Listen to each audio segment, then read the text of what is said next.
Kalpana Kiran, all the way from South India, Tamil Nadu.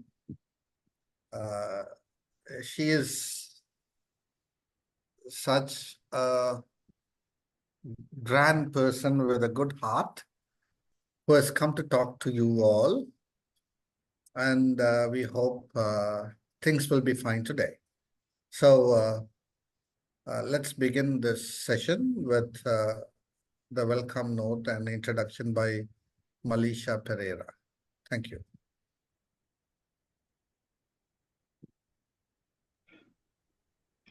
Good evening, everyone. How are you all? So I'm Hesham.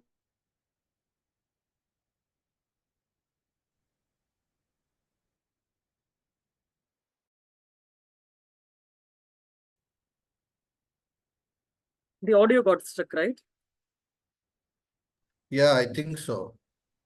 Hey, Shankar, your audio got stuck. Malisha?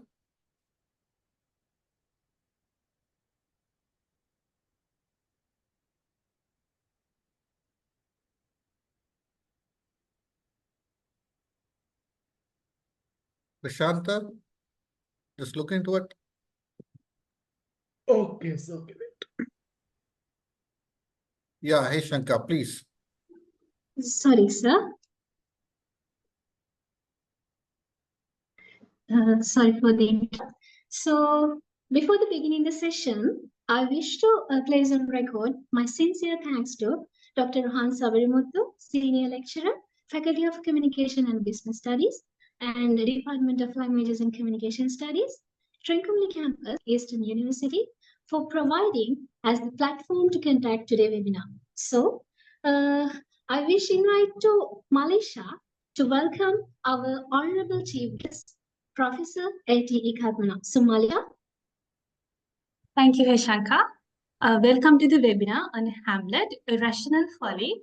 Take this opportunity to welcome today's chief speaker, Assistant Professor of English and Associate NCC Officer, L.T.E. Kalpana from Department of English, an expert in detective fictions, American literature, valid writings for this seminar today. She has completed MA in English from Madurai Kamaraj University. Later on, she pursued MA in English and also Mastery of Philosophy from Madurai Kamaraj University. But it's not just her educational achievements that make her special.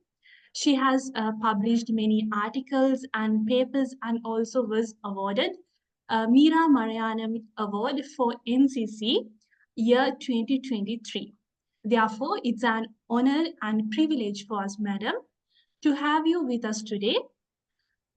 We have gathered here for the seminar arranged for the fourth year students on Department of Communications and Language and Communication Studies at Trincomalee Campus, Eastern University, Sri Lanka. I'm sure we will be enriched by this webinar. Once again, I welcome all of you for this function. I hope you all leave with the spirit of Hamlet at the end of this session. Feel free to drop any questions on the topic or share your thoughts with our chief speaker. So now this time is your madam. Thank you. Thank you for your introduction. And yes, a very pithy introduction has been given to me. Today we have gathered here. Sir, have all come? Shall we start? Yeah, ma'am, do start. Okay, right. Today morning, Professor Rohan sir called me and asked me to give a lecture on Hamlet. So today we shall just have an introduction of Hamlet, the play, as well as a few perspective of me about this play. Okay, it's purely going to be an introduction. Maybe in the coming weeks we shall have an in-depth study on it. And to begin with, how many of you have read the play? Because I was when asking about the audience, I was told that the audience of this webinar are so studious that they seem to have completed the play way back. Is that true? You have all gone through the play? How many of you have already read the play? Yes, madam, read. Okay, right. So others, what about others? At least you know the gist of the play, maybe a few line summary of it. Before you come here, have you people gave maybe reading to a short summary of it? Did Yes, you? ma'am. Yes, ma'am. Okay, Yes, all of ma'am. you. Okay. That's nice. Okay, right. So I needn't have to delve deep into the summary of it, I believe. Right? Okay. How does the play starts? Yes, ma'am. Okay, right. Thank you. Right. So the play starts in a very, very dubious atmosphere where we are introduced first to the ghost, a supernatural element of King Hamlet. Right?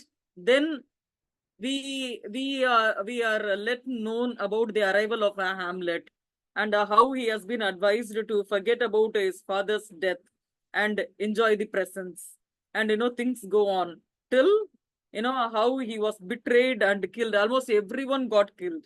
Like how it happens in all Shakespearean tragedies. Right. So this is how the play goes. Right. So whenever when we talk of the folly of Hamlet, what is the first thing that is being commented on the character of Hamlet? What is his folly? What is his folly? What is his folly?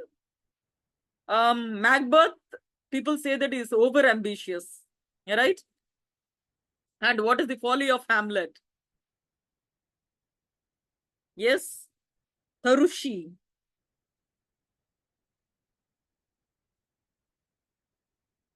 Tarushi, you know the answer? You have raised your hand. Okay. Humini. Am I pronouncing your name correct?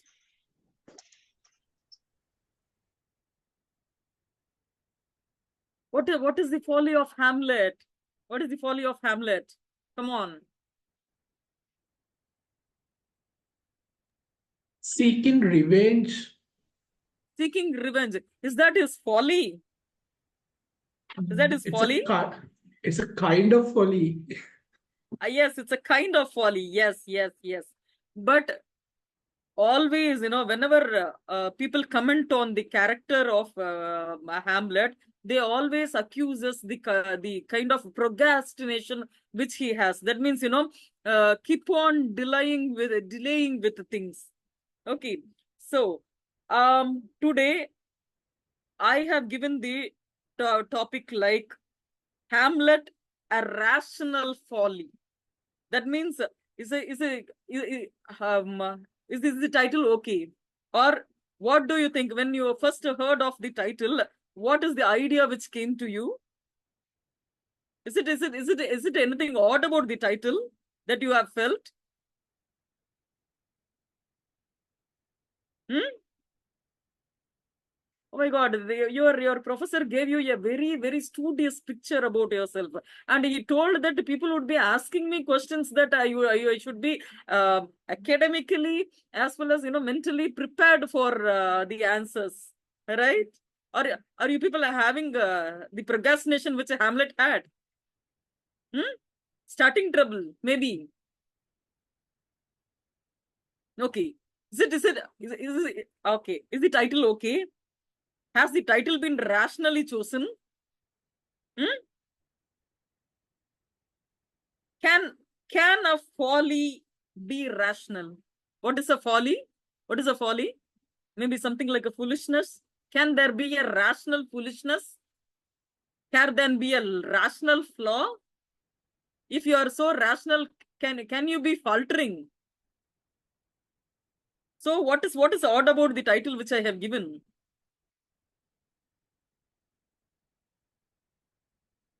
Sir, do your children talk?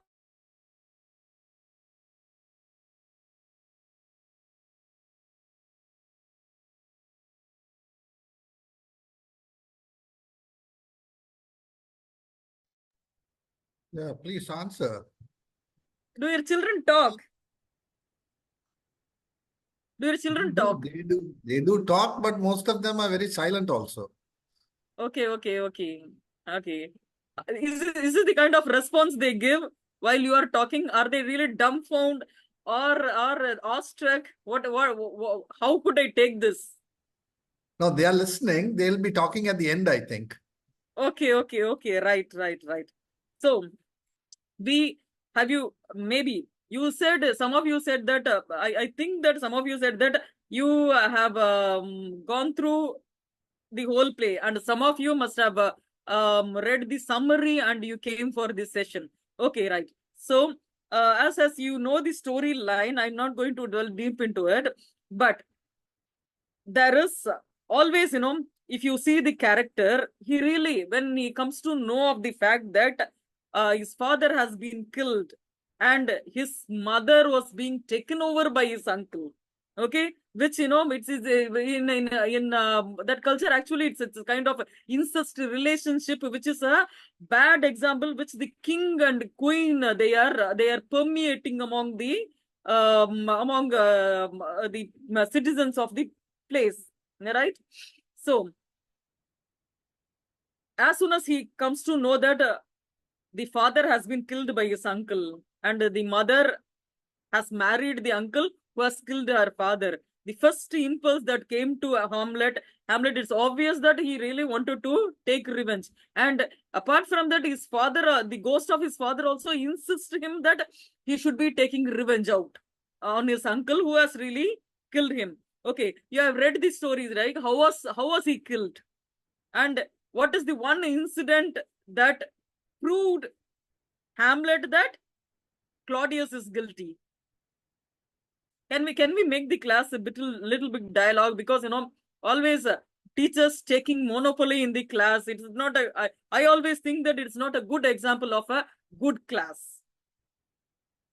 Come on, you must. I was told that you people told me that you read the story and you got back to the class. What incident? How was the king killed? Pouring poison into the ear. Yes.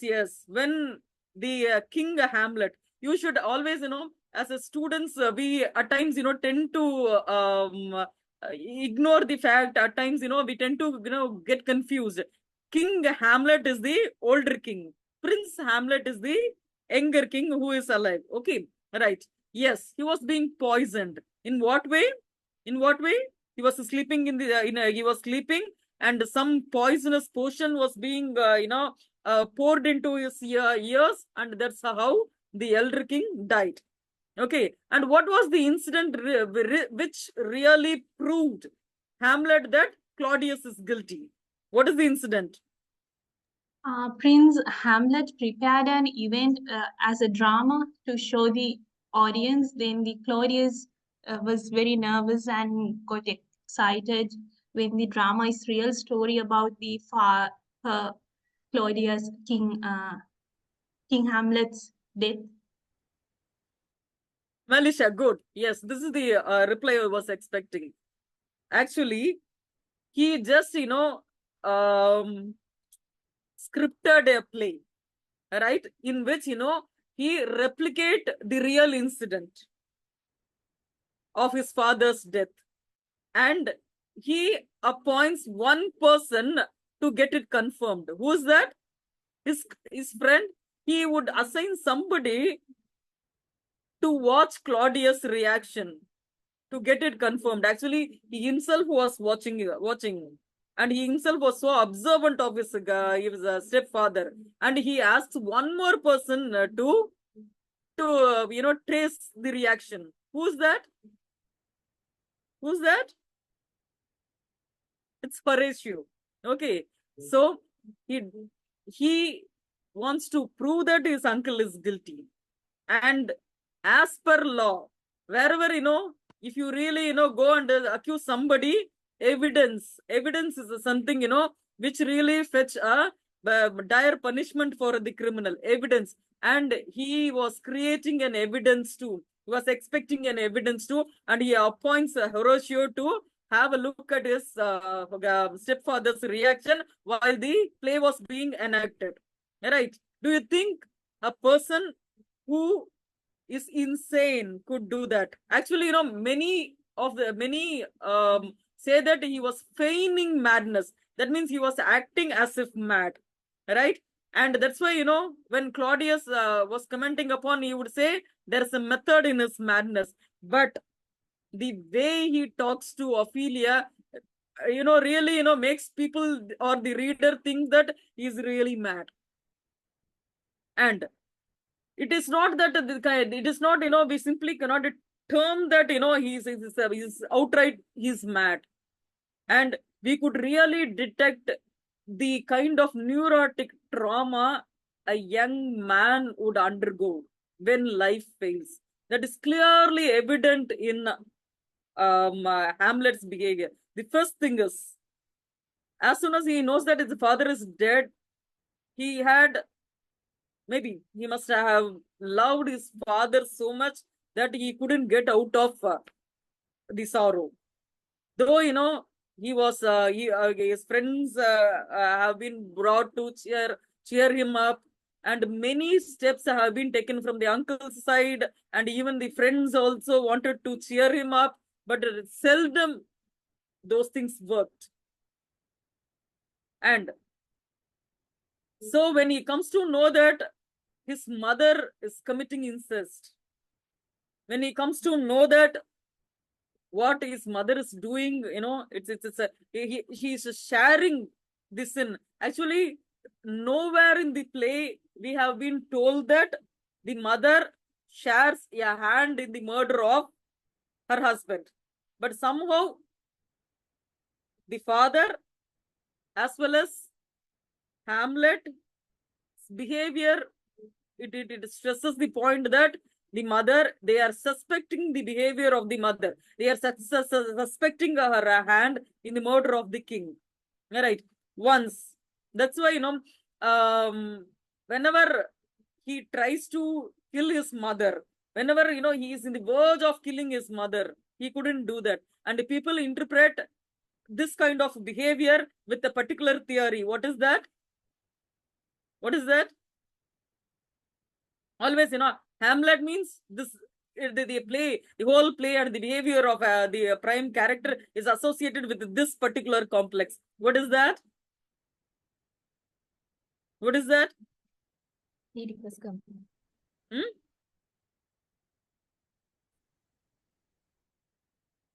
This is called as Oedipal complex, right?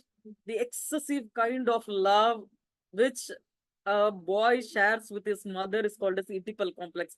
There is a bad connotation being added to this complex, but at a very lighter, at a very lighter way, at a very lighter set, we can call it as the kind of possessiveness which a son, all sons have towards their mother, right?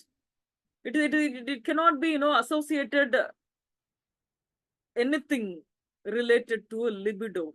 Maybe from an South Asian point of view, I really deny this association of this Oedipal complex with libido. Right? It is the excessive kind of love which a son would have. Always, a son, for all male children, mother is whatever may be. Mother is a fairy.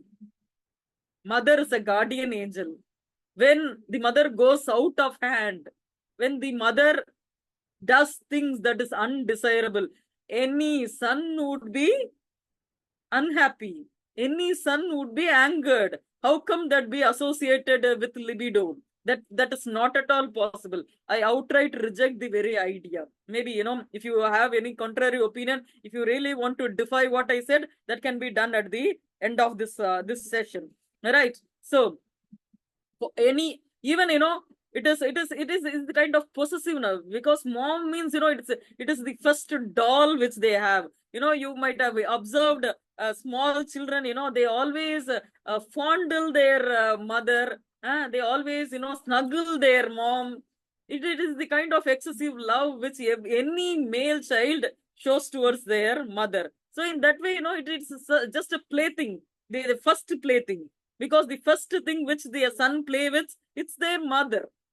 So when that play property is being snatched away, always, men tend to, the boys especially, juvenile stage, or the little ones, toddlers. That's why even in YouTube videos, when the father touches the mother, the child would get angry. It is not only happens with the boy child, it happens with the girl child also. That is the kind of possessiveness, which any child have towards their parents, right?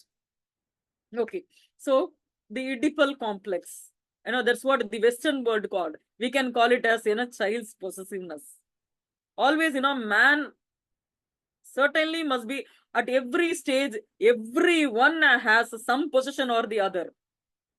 When you start falling in love, you will have possession for the other gender. Okay, your love partner.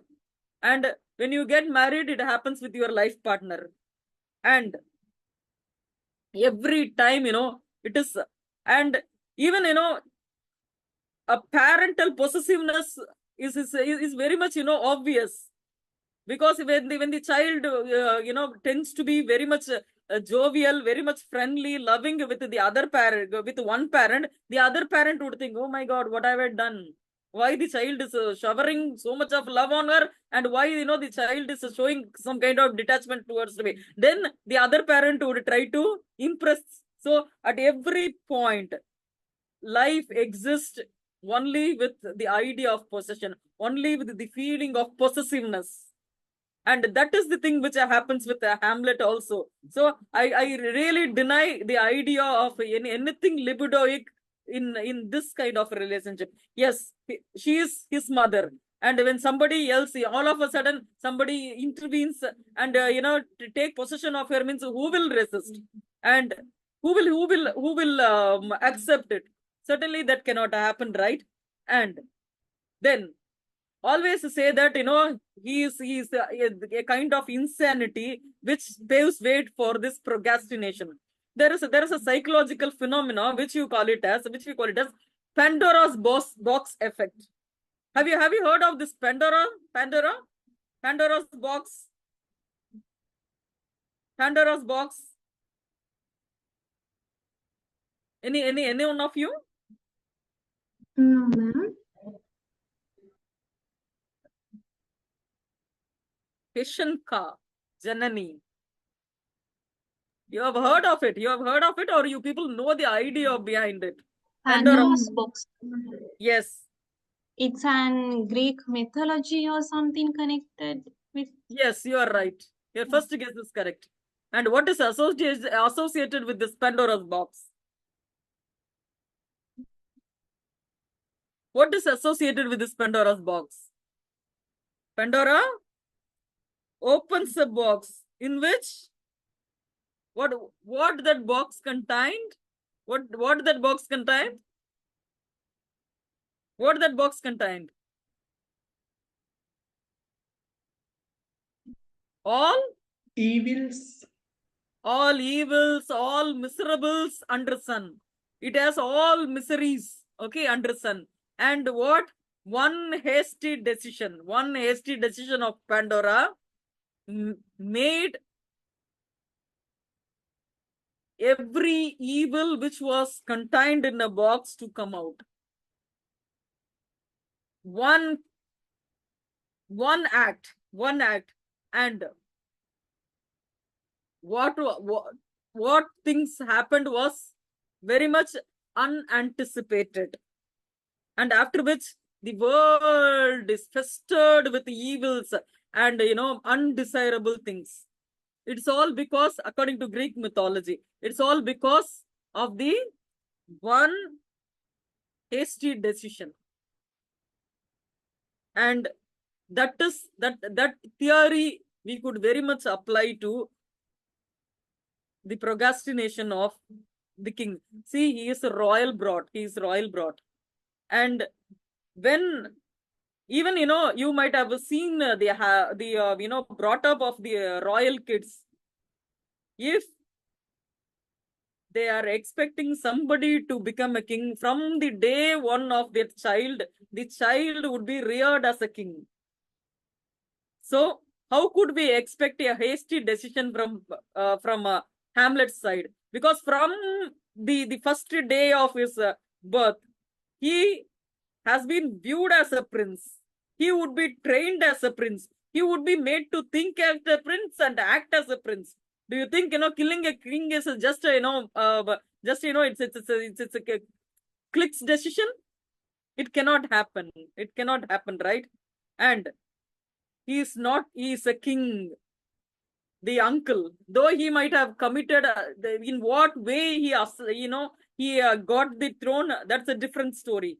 But as the story starts, Claudius is the king of Denmark. Killing a king is not an easy thing. Do you know, in the world, all the rulers who ruled empires together, or who ruled a single empire, all of them at some point or the other have been attempted of assassination. And all the assassins are trained assassins. And if they could fail, a person who is not trained in the art of assassination, do you think it is very much easy for a person to kill somebody? Killing, it is very much easy in movies, but in reality, when we always, when we are analyzing the story, we should really need to consider the reality aspect of it. A story is always a story. And reality is real. And if an assassin could work out so much, and if an assassination is planned, it's not planned in a day.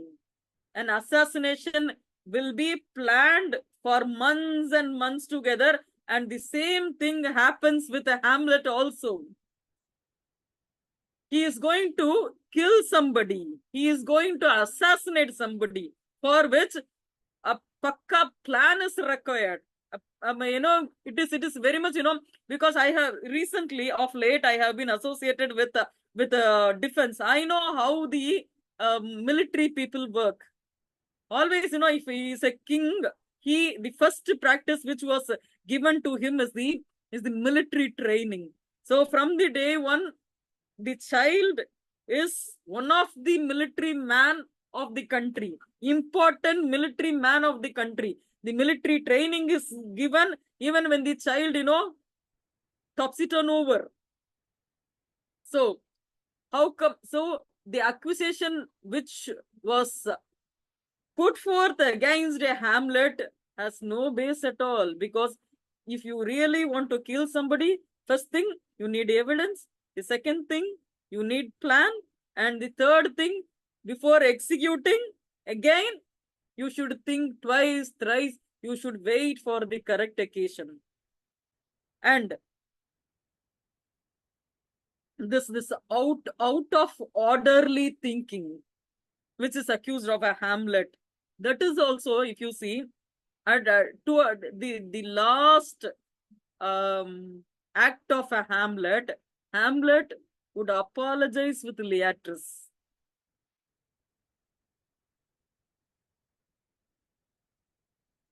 The act of apologizing, had he been not rational, because irrational people, they would always be so adamant in their decision.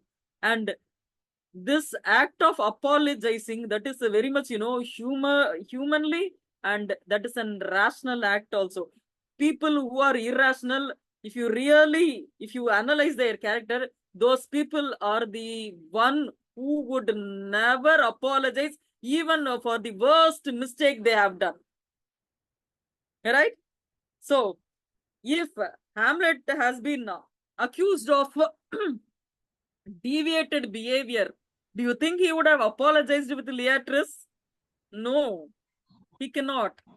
Right? So every time, if you see, and even his conversation with Ophelia,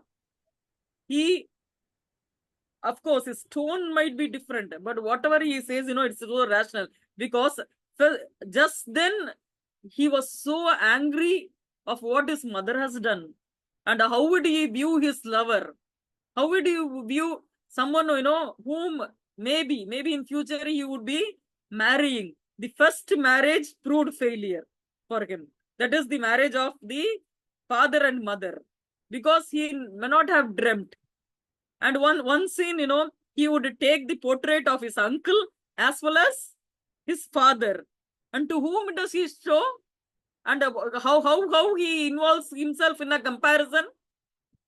He just, puts at the lap of Gertrude.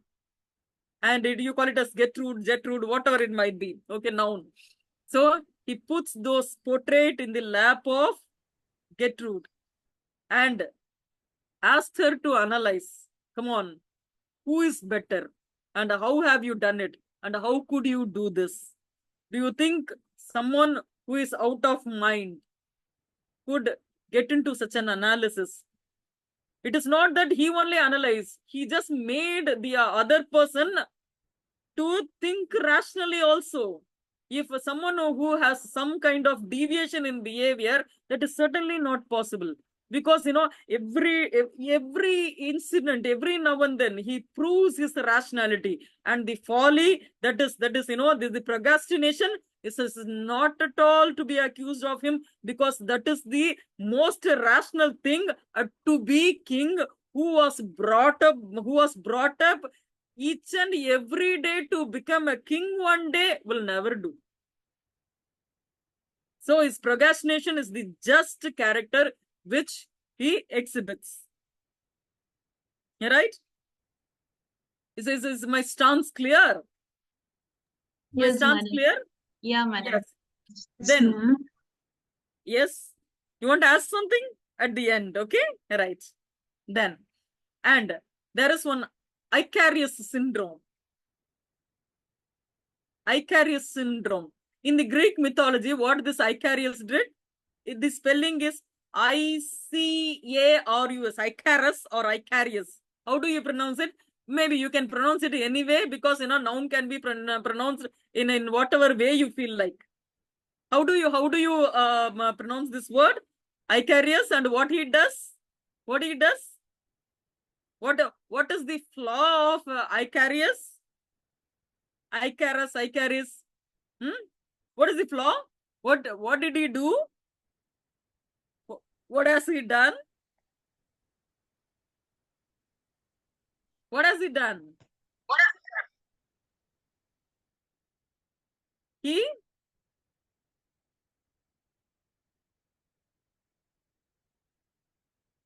Sorry, madam, can you repeat it again? His name is Icarus.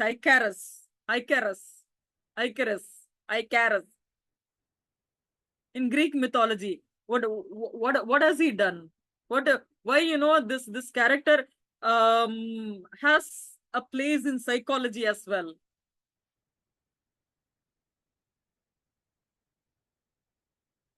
It means water, related to water something?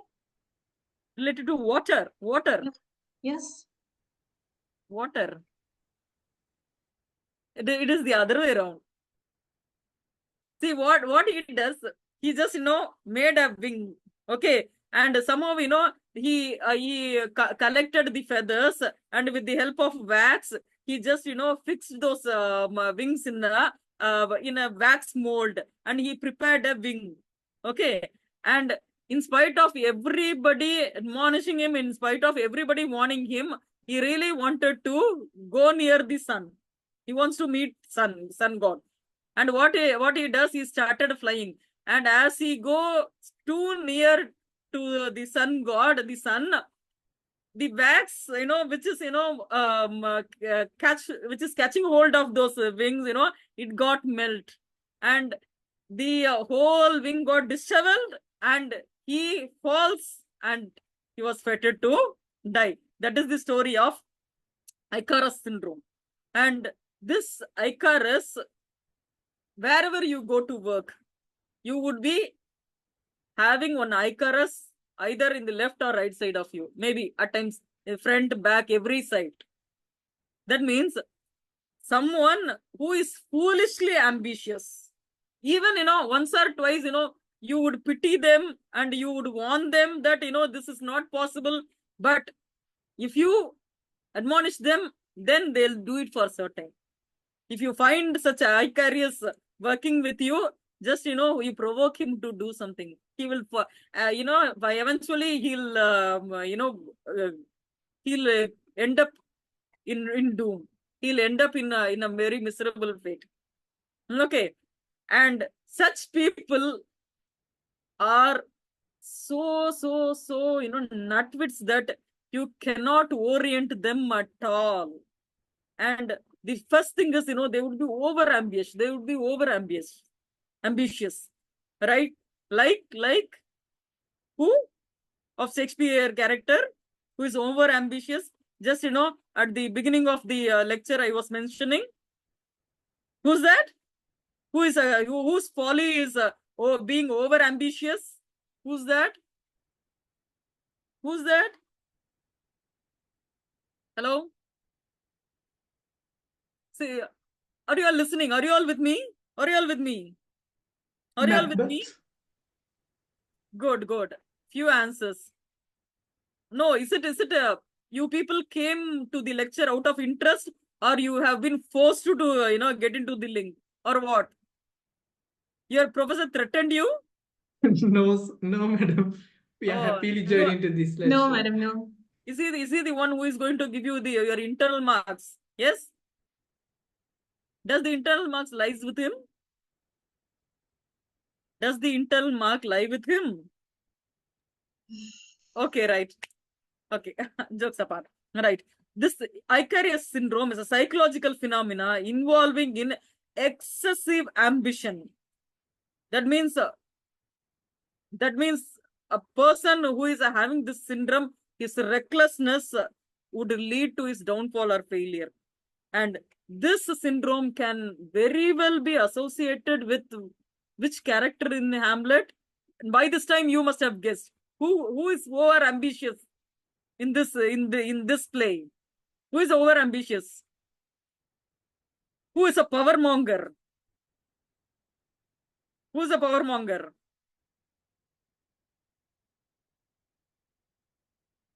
There is, if you really analyze, there are only few major characters in Hamlet. Okay, Hamlet, Claudius, Gertrude, then of course minor character Horatio Polonius, Leatrice, Ophelia. Who is more ambitious? Who I think shares- Claudius. Claudius, madam? Yes. It's Claudius. Because you would find many resemblance between Claudius and Macbeth in their conduct. Both of them, one day they really had the dream of, sitting in the throne. Maybe when his brother was there, always, he must have had an eye on the crown. And when you really, actually, according to inheritance, father, then the son would inherit the throne. And where is the role of Claudius? When will Claudius become a king? When the situation demands that he will never become a king, he becomes over ambitious. And that is very much associated with Claudius. If he could murder someone for the crown, a mere advice or expression of sorrow, that certainly wouldn't have affected him. If bloodshed, death cannot affect a person, do you think advice or any other means of convincing pattern would advise them? No, he's a nutwit. He cannot be advised at all. So in that case, Hamlet knows that nothing would work. One day he has to be punished. And eventually at the final stage, he thought, it cannot be exceeded. And that is the right time also. So he murders Claudius. And when do you think such over ambitious person, if he comes to know that Hamlet is plotting against him, the same manner in which, the father has been disposed of the throne, that would have happened to Hamlet also. That's why, that's why Hamlet was so cautious in waiting for the right time. And never in the play, he lets out his plan, which may endanger him. So, do you still think that, procrastination could be associated with this character? Think of this Icarus syndrome. That means, if I want to be a king by any means, I would become a king. I would murder n number of people. I would throw away, n number of people. And then, I could make this possible by any means. If this is going to be my attitude, do you think, handling me is an easy thing? Do you outthrowing me would be an easy thing? I would easily, because once, more than Hamlet, Claudius is practiced in assassination. He is a senior in assassination. So he is experienced. So he is somewhat, he is having expertise in killing. Had a Hamlet let out any incidents or any characteristic trait indicating killing, do you think a Hamlet would have survived? If Hamlet had not survived, the play would not have survived also. So the playwright, as well as, the character is designed so well that the character is made to live and the play is also made to live because of this judicious delay. And that can never be a foolish delay. That's why, it is very much a rational folly. Do you people agree with me? Yes? Yes, madam, of course. Yes, Yes. ma'am. Because, he's a much senior person, that too, in experience. In politics also. That's why, he knows that if the king dies without, the boy, when the boy is too immature, the king dies, the throne will come to him. That much he is politically experienced also. And if a politically experienced person would go to the extent of killing another person would not be a problem to him. That's why whenever, people accuse Hamlet of this procrastination, I totally deny. Because military or the militants or the politicians, even, just to be ruler, they would wait for the right time. They would wait for the right time. Because all those people who belonged to the royal lineage, they have been brought up like falcons, not hens. And falcon always, falcon, they have, this is what, the nature law says. Falcon also interact with crows. At times, they have better relations. When the falcon is just try to be friendly, or when the falcon, some point of the time, if it comes in contact with the crow, what this crow does, it sits on the falcon, allowing it not to, make it fall. The grip of a crow would be so intense that the falcon would strive hard to shed the crow off. So, what the falcon does in that case? This is very much true in nature. It would fall, the falcon would fly high, high, high and high. At one point of the time, when the oxygen level is so low, the falcon knows how to manage, but the crow would fall off. In that way, it would wait for the right time, right place. So that is how, always, the eagle family is known for being watchful. That is how and to be heir is brought up. In that way, he waited for the right chance and he utilized the right chance And but it's so unfortunate that what unexpected happened. What the thing which we did not anticipated happen was the murder of himself. That is mere fate.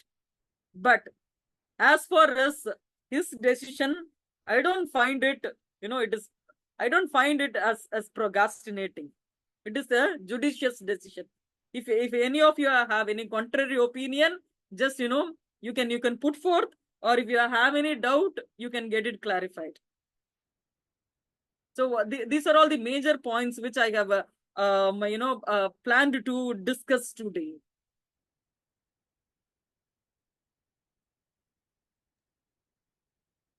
Thank you. Whatever Hamlet is accused of, Oedipal complex, I deny. I outright deny it, because it's an attraction. How could a boy be libidoically attracted towards his mother? Do you think it's possible? In any culture, it's not possible. If that is possible, maybe it could be an outcome of some neurotic problem. A person with normal sense cannot behave that way. Then procrastination, again, I stick to disagree any day. Okay, and I gave my side view also. I have validated whether you have accepted it, or if you have any points to add to it, or if you really want to contradict my my view, my stance, most welcome to do. I can give a reply. Sir, yes. So thank you very much, Professor. Thank you, sir. And your lecture was really enlightening with regard to two issues. One is the Oedipal complex and procrastination. But are you really, because like according to A.C. Bradley, procrastination is the tragic flow of a Hamlet. And this is a modern reading which you have really done, telling that procrastination is the quality of the royals. It is the quality of people who are in the power. And therefore, whatever Hamlet does, the delay, is not a tragic flaw. But then my question will be, to be or not to be, those most famous lines. Yes. Can you explain them a little more? Thank you. To be or not to be. Okay, right. So maybe that is the first line of his speech before the play, I think, right? Yes, that means maybe as the phrase itself suggests, whether I should do it now or I should maybe delay it. That is what he means by that. There isn't any connotative meaning to it, because every time if you get a chance, should I do it now? Okay, wait. So the second thought would come secondary, but the first thought always, if you are angry towards somebody, the first thought would be to hit somebody, because that is the archetypal memory which we inherit. The first thing is attacking. The second thing is, the first, we are animals. Second, we are humans. The first instinct is always animalistic. So the first instinct is to attack. But the second is to give a second thought to it. There, we hail ourselves to the level of human from animal. That is what that is my opinion. Thank you, Professor. Now the floor is open for questions. Madam, Yes. may I ask? Madam, even though he is a rational, but he had to sacrifice everything, even his father and the crown and the mother and the Ophelia. Why did he take like such a decision to revenge something? Because he could do something in any other option he could follow. Okay, first thing I want to explain is his behavior with Ophelia. I have I have grown with men, and of late, I have the chance of being living and working with men. Once, if a man lost his trust with a woman, that easily he will never trust another woman. That's what happens with a Hamlet also. That is, that is the question of trust. Because the first chastised, the epitome of a chastity for any man, any child is his mother. And if the behavior proves the other way, the first blow is always the worst blow, and it would be very much difficult for him to trust another woman. That's why he gets so supercilious, he gets so irritated, and that is the that is why he that is reflected in his mood whenever he encounters Ophelia. Okay, then mother. Any day, even if it is a prostitute, if that is somebody's mother, it's a mother. Always, they, of course, the society may blame such a person, but their own child would always love. Maybe they must be having hatred, little bit of hatred. It's not hatred, anger towards their mother.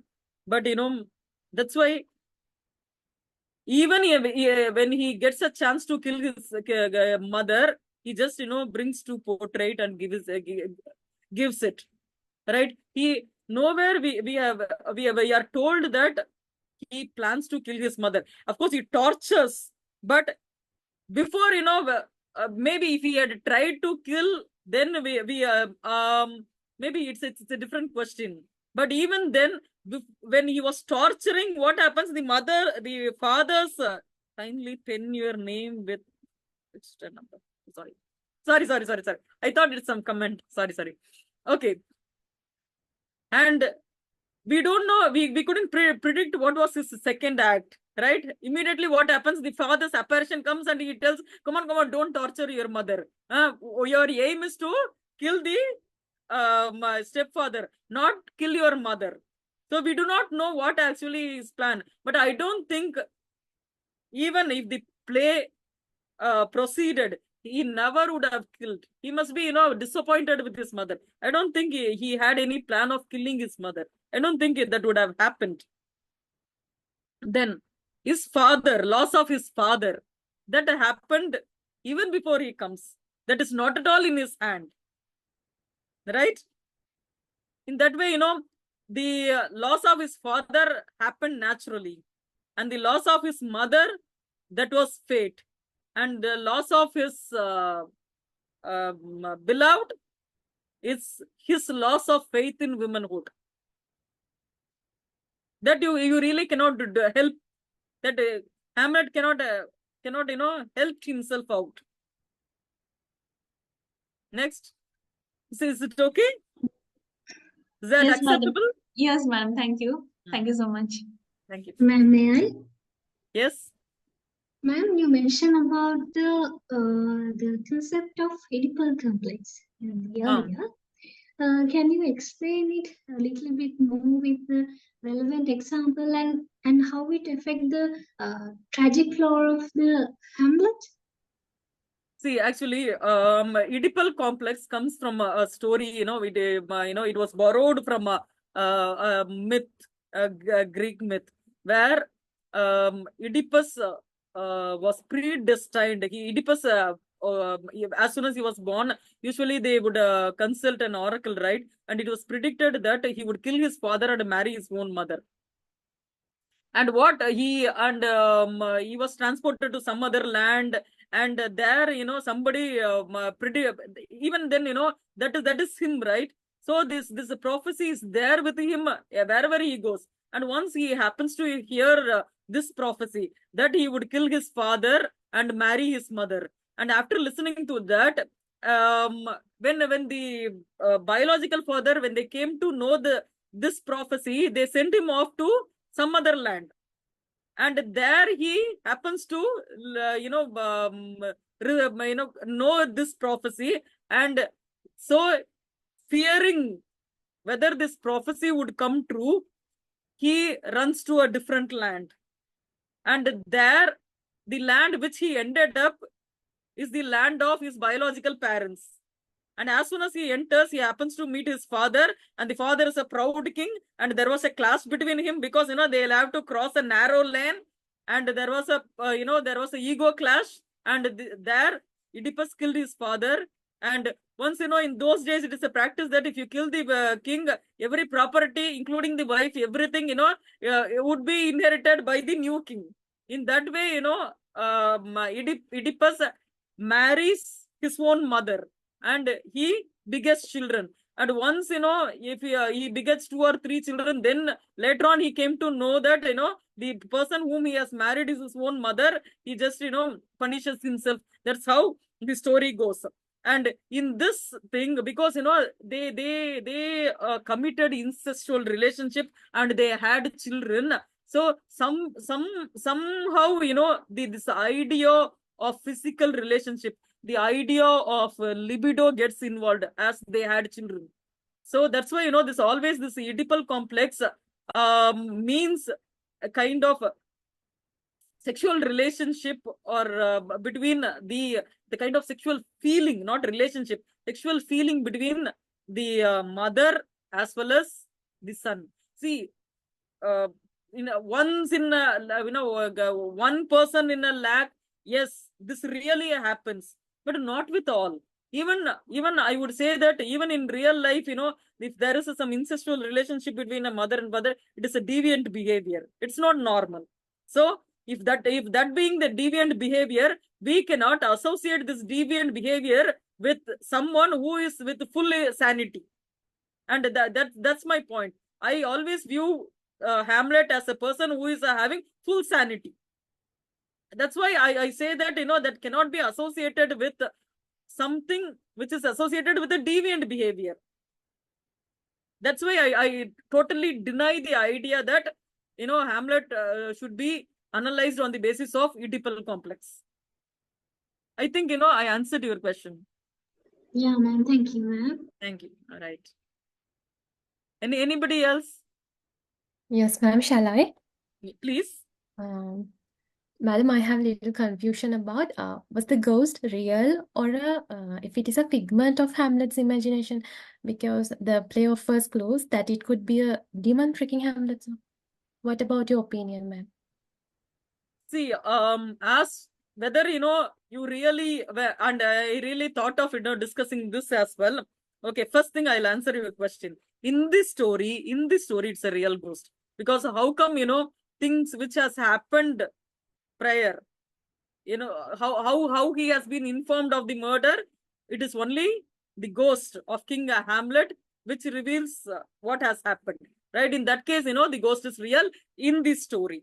And psychologically, there was a program in which few psychiatrists were participating, and when they have been asked about ghost, they gave a scientific definition for ghost and scientific definition for these apparitions which we see and all. And what they explained was, see, if you are so frightened, the communication between your eye, because when you see something, a message goes to your brain and the brain would tell what it is. So if in a more anxious circumstance, if you are so anxious, if you are so frightened, dreaded, in that case this communication will not happen properly. There would be some miscommunication, and in those conditions, if that happens, certainly you would be even that may not be real. Certainly you would be seeing apparitions. And sometimes people say that they smell jasmine, and so everything is stored, and those stored, and this is because of these confusion that is happening between all the sensory olfactory organs as well as the sensory organs. the communication between the sensory organ and the brain, there is a problem that is happening. Okay, maybe I may not know how to put it in a very scientific way, but I just call it as a miscommunication happens. In that way, a person certainly would see a real ghost. A person certainly would smell jasmine, but that is stored and that comes to your periphery. Okay, maybe if you really want such an explanation, maybe that thing would have happened. And yes, there is a possibility that he might have heard all this from somebody who, because always servants are the people who knows the innermost secret that is happening in a family. So in that way, he must have got some informations from the servant, like how it happened in how it happens in the story Turn of the Screw. In the stories, similar thing happens.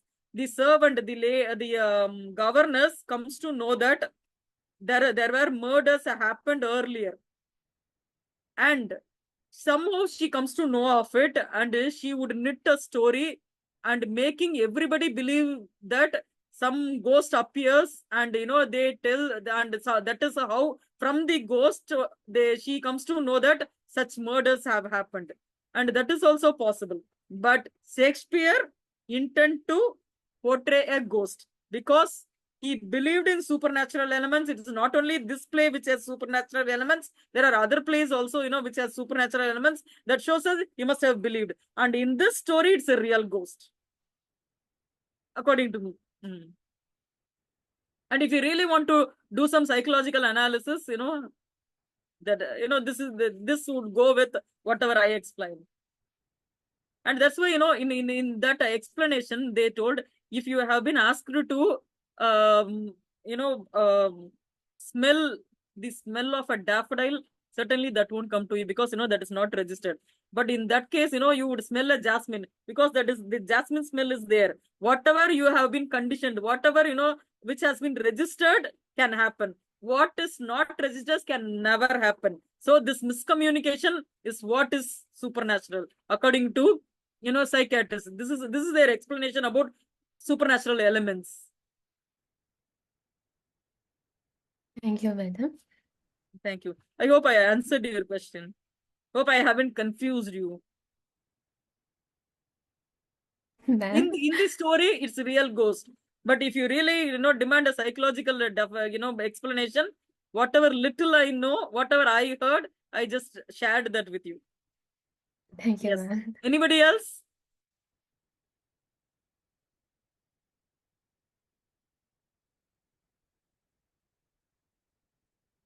And if permitted, if the sir calls me for another meeting, certainly we shall have a detailed analysis of the women character.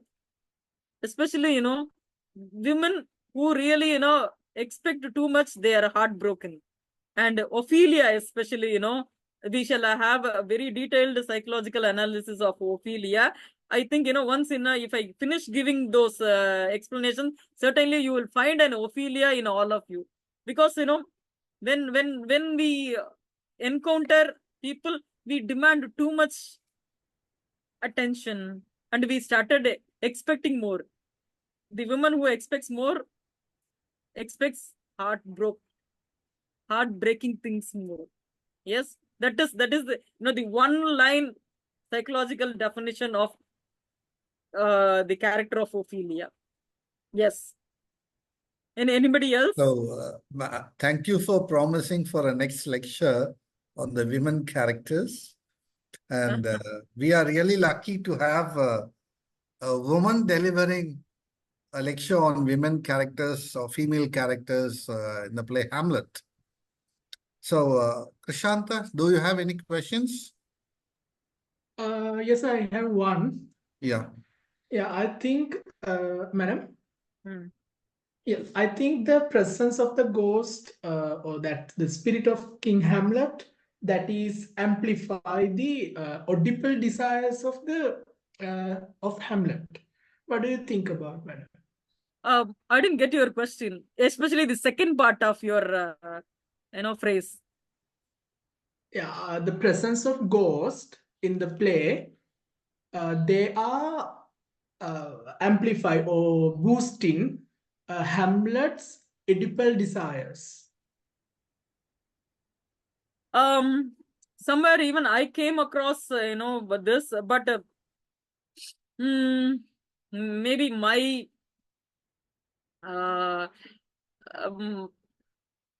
my condition, I have conditioned in certain way of thinking. My conditioning, doesn't know how to associate this Oedipal complex, the outcome of this Oedipal complex with the ghost. Because, always this Oedipal complex itself, there isn't any proven thing about this Oedipal complex as far as, I'm concerned. Right? Yes, this may happen, right? But here, there isn't anything Oedipal about the mother and son. There isn't. Because the connotation which this Oedipal complex gives something else, means something else. And that is not at all happening anywhere in this play. So, how could we say that, it's an outcome of Oedipal complex when there isn't any Oedipal complex? That's purely my personal perspective. And Thank this, you. very much saturated, this Oedipal complex and a Hamlet. So, you might be, for this question, I don't know whether I have given you a plausible answer or not, but someone has given it already. I have studied somewhere. Okay, madam, thank you. That's Any what, more this is questions? my point. There isn't anything Oedipal about the mother and son. So, the Oedipal idea is absent. So it cannot happen. That is my stance. That is my idea, opinion. Any more questions?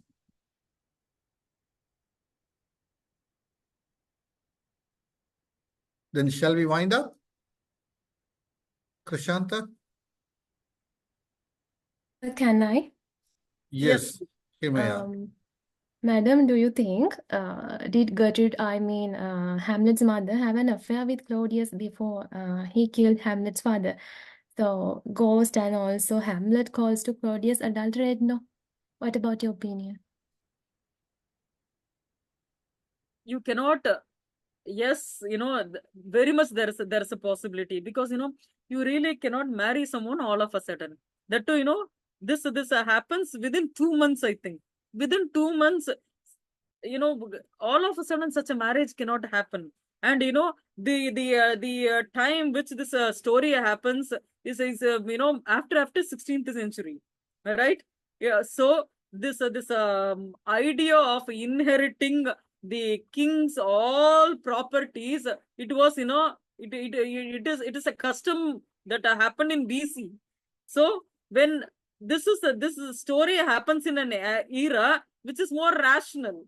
So I don't think that, if a king, if somebody becomes a king and he marries king's wife, that has not happened in other stories. That has not happened in the culture of England also.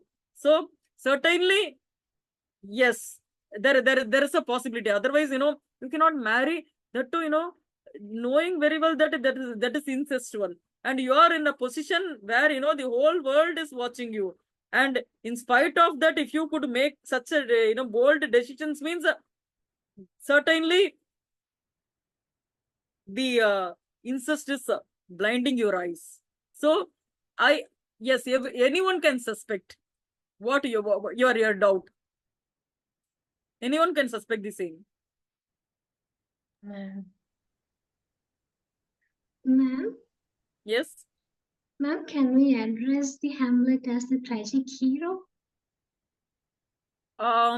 Yes, if somebody dies, and if somebody couldn't detect a treachery against him, because always a king is brought up with a vigilant eye. Always he's brought up with the outlook of a falcon. Always watchful. And if he dies, he's not successful, and he lost his however angry you are, however anger blinds your eyes, you cannot be very much irrational in treating a woman, right? So there he fails. And as a son, I don't have much failure account of Hamlet. But of course, when if he couldn't detect his father, stepfather's treachery, that too, he knows that, already he's dealing with the vicious snake.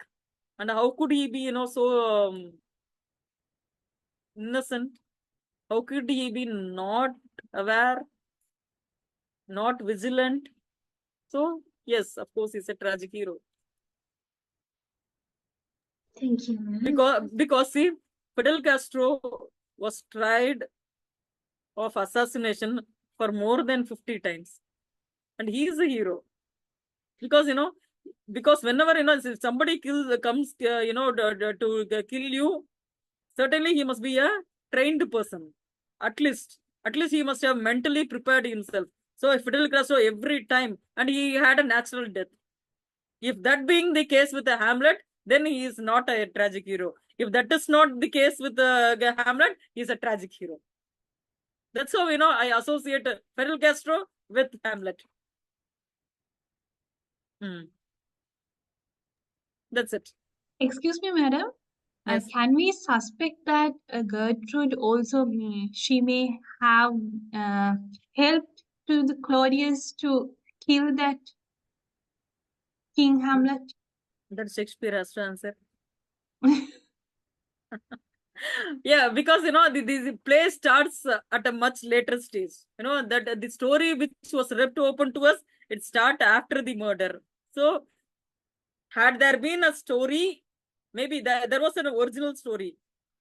To find out the answer, we should know the real myth, the real legend.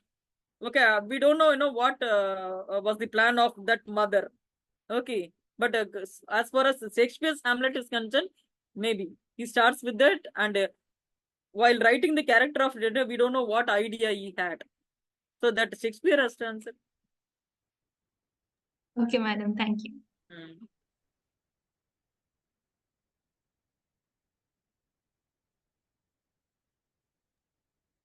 Any more questions? Okay, the floor is open to Krishanta now. Okay, sir. It's a very insightful lecture. On behalf of all the participants, I hope to extend our heartfelt gratitude for your insightful session on Hamlet, A Rational Folly. Actually, your expertise and passion for Shakespeare's work truly shone to the lecture and enriching our understanding and appreciation of this timeless masterpiece, Hamlet. And thank again for your dedication for fostering intellectual discourse and for sharing knowledge with us. And next, I must thank to Dr. Rohan Sawarimuthu, who encouraged us to conduct this session and his attempt to organize this enlightening evening for us, for all. And finally, all of the participants, my friends, thank you all for allocating this time for joining with us. And thank you all. Thank you very much. Thank you. The pleasure is mine. Thank you all. Thank you, madam. Thank you so much. Okay. Thank you, I thank you all for madam. the active participation, because that ensures that you all have listened to my lecture. Thank you all.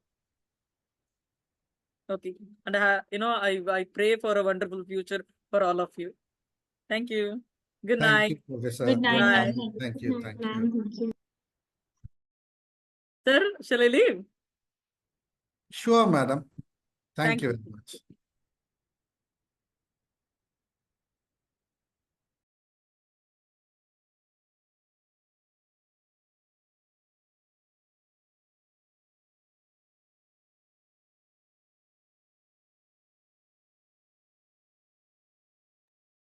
So, Malisha, you are recording, am I right?